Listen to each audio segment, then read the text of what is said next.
Shalom Vara, chers amis, on poursuit l'étude de nos halachot de Shabbat, un petit peu détaillé. Voilà, nous sommes déjà au 12e chapitre et je vous invite à retrouver les autres cours sur Shabbat dans soit ma chaîne YouTube, soit sur le site Espace Torah, mon ami Rabbi Yosef Aflalo, que je remercie infiniment. Alors, on va étudier aujourd'hui l'interdiction de nettoyer un vêtement. En hébreu, on appelle ça melaben. Alors melaben, si on traduit, je pense que la bonne traduction serait peut-être blanchir. D'ailleurs, on appelle ça la blanchisserie, quand on va laver du linge. À l'époque, nos parents, nos grands-parents, ils allaient à la blanchisserie, où ils allaient blanchir le linge eux-mêmes dans des lavoirs comme ça. D'accord ? Un des 39 travaux interdits de Shabbat, c'est le fait de laver un vêtement. Ce n'est pas des choses très très connues aussi. On va essayer d'asseoir un petit peu ces halachot. Ce travail consiste à nettoyer un vêtement en y appliquant de l'eau ou des produits nettoyants, ou en frottant par exemple une tache que j'ai fait sur mon manteau, ou en le laissant tremper dans l'eau pour que la tache s'en aille. Dans le Mishkan, vous savez que tous les travaux qui sont interdits Shabbat, ils viennent des travaux qui étaient interdits dans la construction du Mishkan, le Shabbat.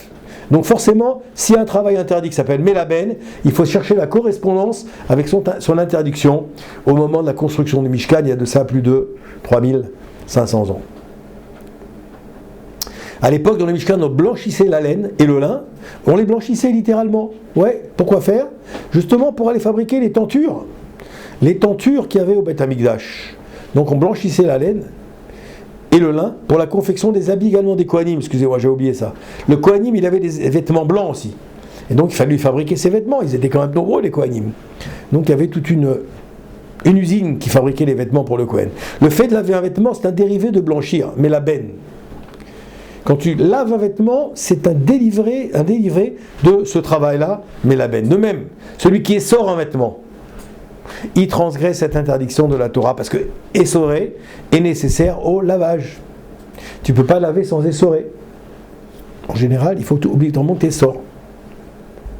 Celui qui, voulant qu'un vêtement noir et neuf retrouve son éclat, il le secoue pour enlever la rosée par exemple, il transgresse l'interdiction de Melaben.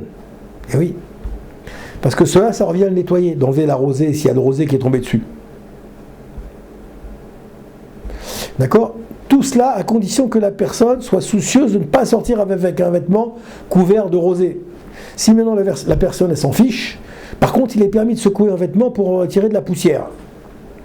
Il est même permis d'épousiller un vêtement ou un chapeau à l'aide d'une brosse spéciale. Vous savez, on a des brosses de chapeau, moi j'ai une brosse spéciale pour chapeau, on peut l'utiliser.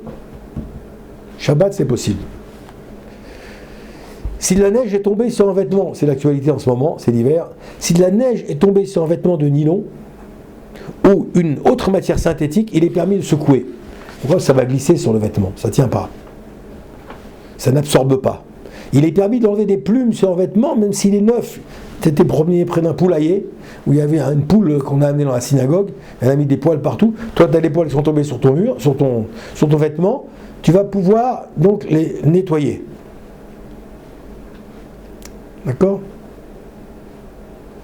Il est permis de nettoyer la poussière des chaussures, mais pas le droit de cirer par contre.